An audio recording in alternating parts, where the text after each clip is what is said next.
The world had changed. The light that once rested upon the earth now flickered through shadows of violence and pride. Men had forgotten the sound of the voice that formed them, and the silence that followed grew heavy with corruption. But in that darkness, one man still listened. Genesis chapter 6.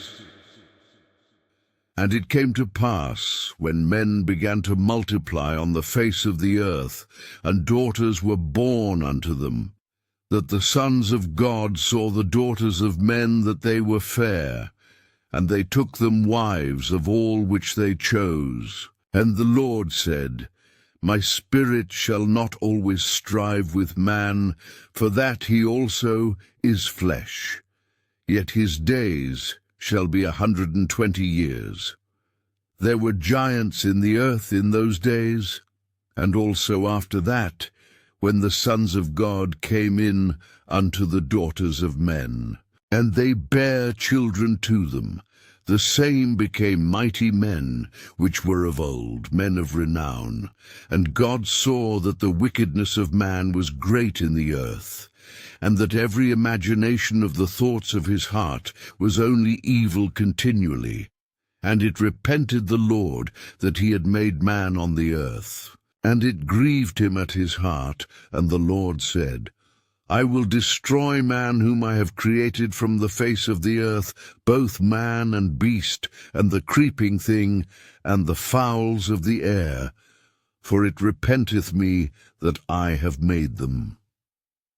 But Noah found grace in the eyes of the Lord. These are the generations of Noah. Noah was a just man and perfect in his generations. And Noah walked with God. And Noah begat 3 sons, Shem, Ham, and Japheth. The earth also was corrupt before God, and the earth was filled with violence. And God said unto Noah, The end of all flesh is come before me, for the earth is filled with violence through them, and behold, I will destroy them with the earth. Make thee an ark of gopher wood. Rooms shalt thou make in the ark, and shalt pitch it within and without with pitch. And this is the fashion which thou shalt make it of. The length of the ark shall be 300 cubits, the breadth of it 50 cubits, and the height of it 30 cubits. A window shalt thou make to the ark, and in a cubit shalt thou finish it above. And the door of the ark shalt thou set in the side thereof, with lower, second, and third stories shalt thou make it.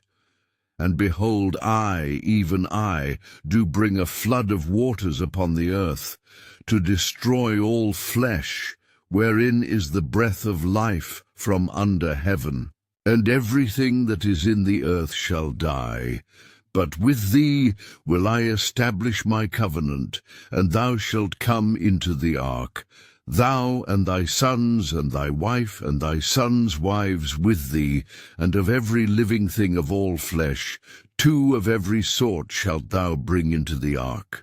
To keep them alive with thee, they shall be male and female, of fowls after their kind, and of cattle after their kind, of every creeping thing of the earth after his kind. 2 of every sort shall come unto thee to keep them alive, and take thou unto thee of all food that is eaten. And thou shalt gather it to thee, and it shall be for food for thee and for them. Thus did Noah, according to all that God commanded him, so did he. Genesis chapter 7. And the Lord said unto Noah, Come thou and all thy house into the ark. For thee have I seen righteous before me in this generation. Of every clean beast thou shalt take to thee by 7s, the male and his female, and of beasts that are not clean by 2, the male and his female. Of fowls also of the air by 7s, the male and the female. to keep seed alive upon the face of all the earth, for yet 7 days, and I will cause it to rain upon the earth 40 days and 40 nights, and every living substance that I have made will I destroy from off the face of the earth. And Noah did according unto all that the Lord commanded him. And Noah was 600 years old when the flood of waters was upon the earth. And Noah went in, and his sons and his wife and his sons' wives with him, into the ark, because of the waters of the flood, of clean beasts, and of beasts that are not clean, and of fowls, and of everything that creepeth upon the earth. There went in 2 and 2 unto Noah into the ark, the male and the female, as God had commanded Noah. And it came to pass after 7 days that the waters of the flood were upon the earth. In the 600th year of Noah's life, in the 2nd month, the 17th day of the month, the same day were all the fountains of the great deep broken up, and the windows of heaven were opened, and the rain was upon the earth 40 days and 40 nights. In the selfsame day entered Noah, and Shem, and Ham, and Japheth, the sons of Noah, and Noah's wife, and the 3 wives of his sons with them, into the ark. They and every beast after his kind, and all the cattle after their kind, and every creeping thing that creepeth upon the earth after his kind, and every fowl after his kind, every bird of every sort. And they went in unto Noah into the ark, 2 and 2 of all flesh, wherein is the breath of life. And they that went in male and female of all flesh, as God had commanded him, and the Lord shut him in, and the flood was 40 days upon the earth. And the waters increased, and bare up the ark, and it was lift up above the earth, and the waters prevailed and were increased greatly upon the earth. And the ark went upon the face of the waters, and all flesh died that moved upon the earth, both of fowl, and of cattle, and of beast, and of every creeping thing that creepeth upon the earth. And every man and every living substance was destroyed, which was upon the face of the ground, both man and cattle, and the creeping things, and the fowl of the heaven, and they were destroyed from the earth. And Noah only remained alive, and they that were with him in the ark, and the waters prevailed upon the earth 150 days.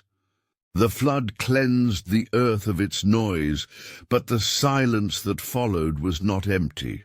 For even in judgment the voice of God spoke of mercy, and in the stillness above the waters life began again. This was when God spoke. The story does not end here. Every chapter of Scripture is a whisper that leads to the next. Do not let the silence fade. In the next video, the journey continues and the voice of God will speak again. The word was never meant to be read once, but to be felt, lived, and remembered. Biblical knowledge is not just history. It is nourishment for the soul, light for the spirit, and peace for the restless heart. If this story touched something within you, walk with us through the next chapter and listen once more. When God spoke, I'll be waiting for you in the next video.